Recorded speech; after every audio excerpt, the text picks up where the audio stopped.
Bismillah ar-Rahman ar-Rahim. Good evening. You're watching the news from the Sultanate of Oman television. We'll start with the headlines.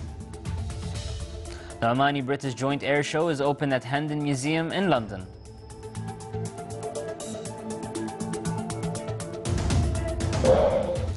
Oman Air comes within the list of top 10 for business class worldwide.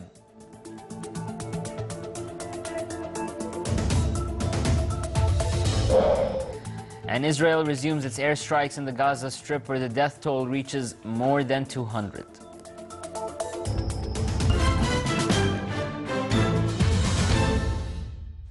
Those are the headlines, and now for the news in details. To highlight the Omani role in the military field, the Omani-British Joint Air Show was opened today at Hendon Museum, affiliated to the United Kingdom's Royal Air Force. It was presided over by Air Vice Marshal Matar bin Ali al-Ubaidani, commander of the Royal Air Force of Oman, in the presence of Air Chief Marshal Andrew Pulford, Chief of the British Air Staff. It came to shed light on deep-rooted relations between both Royal Air Forces. The opening ceremony witnessed various shows, namely the Omani military musical pieces, as well as an air show performance from the new Typhoon aircraft that will join RAFO soon, in addition to showcasing some old planes of the Royal Air Force of Oman. The accompanying exhibition highlighted Omani traditions and customs and Sultanate's touristic potential. The event was considered as an opportunity for visitors to get acquainted to the Omani civilization and the history of Royal Air Force of Oman. Oman Air obtained the Middle East Employees Service Prize from World Track Sky Company, specialized in evaluating performance of airline companies and their services. Oman Air was also listed within the list of top 10 in the category of business class worldwide and one of the best airline companies in the Middle East. That came during a ceremony of awarding annual prizes to international airline companies held on the sideline of the Farnborough International Air Show in the United Kingdom. These achievements place the Sultanate's national carrier in pioneering position on the level of other international airline companies in the region seeking to render excellent services.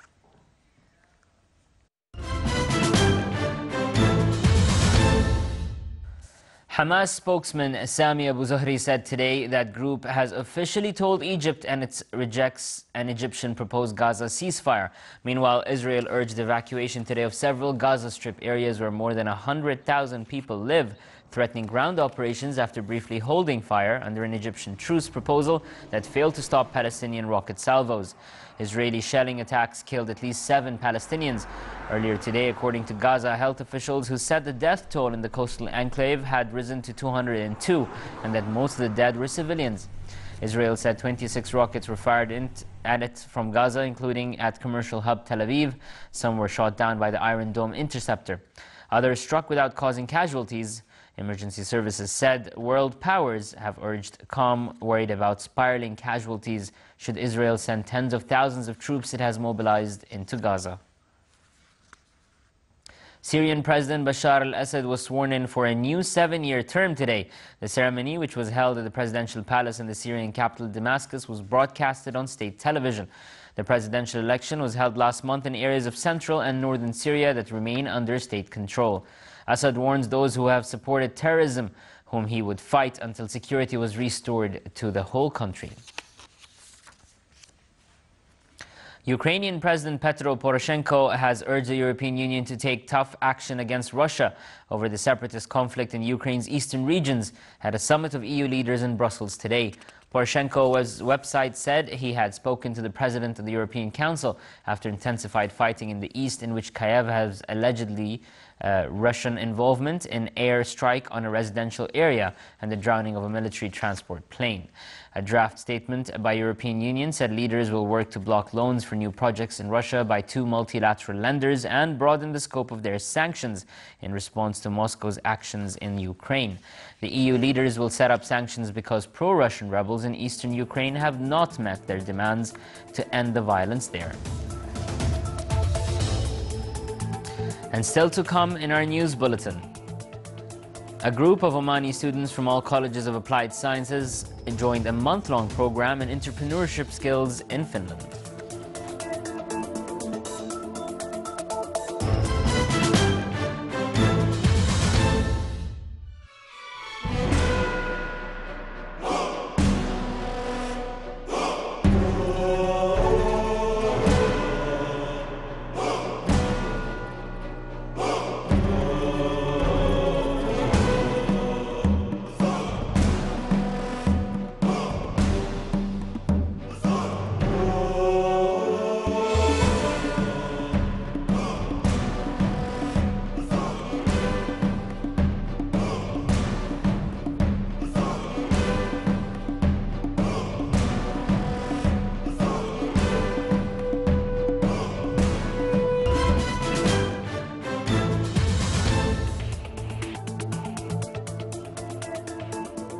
Welcome back to the news from the Sultanate of Oman television. Typhoon Ramusin killed at least 10 people as it churned across the Philippines and shut down the capital, cutting power and prompting the evacuation of more than 400,000 residents. Many of those forced from their homes were in the eastern province of Albay, the first to be hit by the typhoon. Major roads across Luzon were blocked by debris, fallen trees, electricity poles and tin roofs ripped off village houses. The storm uprooted trees in the capital, where palm trees line major arteries were bent over by the wind as broken hoardings bounced down the street. The typhoon had passed through the most populated area of the country, with about 17 million people living in its path. Tropical Storm Risk, which monitors cyclones, downgraded Ramusin to a Category 1 storm on a scale of 1 to 5 as it headed northwest into the South China Sea. A Category 1 storm has maximum sustained winds of 153 kilometers per hour. But it predicted Ramusin would gain its strength to Category 3 within a couple of days, picking up energy from the warm sea as it heads for the Chinese island of Hainan. Nearly 400 flights were grounded during a 4-hour closure of Manila Airport. Japanese regulators today approved a draft safety plan to restart nuclear reactors near an active volcano amid lingering concerns following the 2011 Fukushima atomic disaster. The Nuclear Regulatory Authority released a draft safety report that is necessary to reactivate the 2 reactors at the Sendai nuclear plant, 1,000 kilometers southwest of Tokyo. The facility is located 50 kilometers from the active volcano, Sakurajima, on the southern island of Kyushu. The Sendai reactor, operated by Kyushu Electric Power Company, became the first to meet new safety standards introduced a year ago.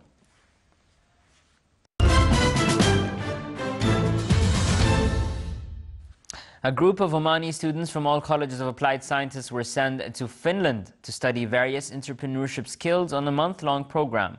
More details in the following report by Sultan bin Saif Sarai. Finland was the first destination for the Ministry of Higher Education in Oman to prepare a group of its students in entrepreneurship field, where they joined one of the best universities in Finland for a 1-month program with different activities and practices. These skills are more and more important nowadays because internationalization has gone forward, and all the business here in Western Europe, in Western countries, it's more and more international. The program involved students with different specializations from the 6 colleges of applied sciences in the Sultanate to gain knowledge from such a developed country, where they were introduced to a variety of learning methods. As part of the program, the students visited some local companies and formed their own startup to be more prepared to become entrepreneurs back in Oman. Also, they enjoyed the nature and the new lifestyle in Finland. The main goal of the program is, as Her Excellency wishes, is to bring to the Omani students more experiences on the entrepreneurships and how the spin-offs and the jobs creations in the other countries. The students expressed that the program added new and important skills to their lives in terms of study, culture, life matters and responsibility. It's been a really wonderful experience, and what I liked most about it is that they use the latest trends of technology in their teaching, which is really useful for the students if you look at it from the students' point of view, because it helps them in a way that increase the creativity level in their product. At the end of the program, the students received certificates in entrepreneurship. More than 30 students have joined this program and benefited from it. And now they are ready with enthusiasm to go back to their country and apply what they have studied here. For Sultanate of Oman Television, Sultan Sarai, Tampere University of Applied Sciences, Finland. Muscat Securities Markets General Index today added 29.62 points, comprising a rise by 0.41% to close at 7,196 points with a trading value of 6.74 million Omani Riyals, comprising a rise by 90.07% compared to the last session, which stood at 3.55 million Riyals. The report released by MSM pointed out that the market value rose by 0.24% to reach about 15.18 billion Omani Riyals. The report added that the value of shares brought by non-Omani investors reached more than 1.05 million riyals, comprising 15.68%. And the value of shares sold by non-Omani investors reached 873,000 Omani riyals, comprising 12.95%. The net non-Omani investment rose by 2.73% to 184,000 riyals. Wadi Darbat is one of the most important natural touristic sites in the governorate of Dhofar. The Kharif season adds more beauty to its attraction. To visit the Wadi or valley, visitors will need to take a left turn after the Wilaya of Taqa on the main road leading to the Wilaya of Marbat, and then go ahead on a mountainous road where a green cover envelops the whole area. The valley is so beautiful that tourists make it a point not to miss the site during their Kharif season visit. A long lake fills the wadis, and tourists spend many hours around the place where they enjoy riding boats and nature.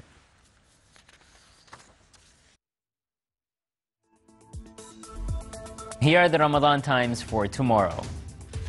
The Fajr prayers will be at 4:05 a.m. and the Maghrib prayers at 7:01 p.m.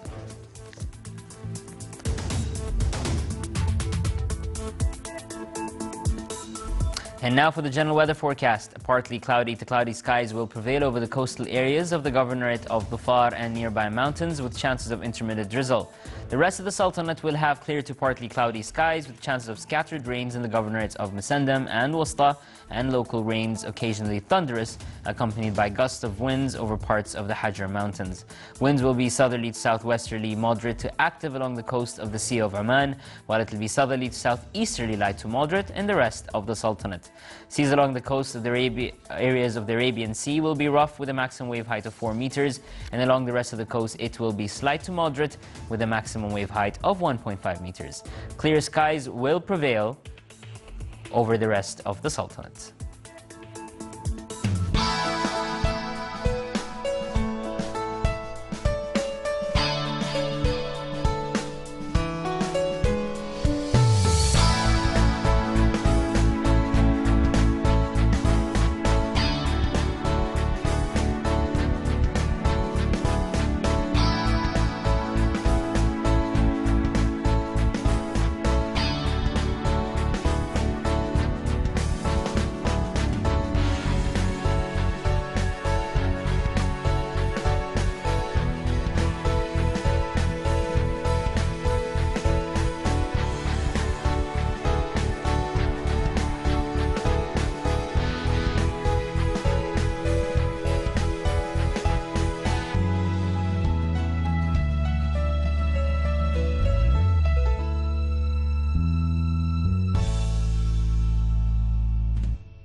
This is the Sultanate of Oman television. Before we end tonight's bulletin, here are the main points once again.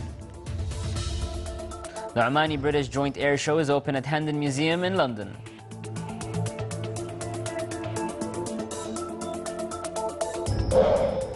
Oman Air comes within the list of top 10 for business class worldwide.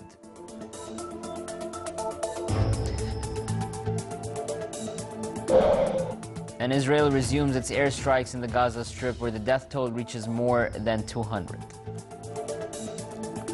Now with that, we come to an end to tonight's news bulletin. From all of us here at the newsroom and the studio, good night.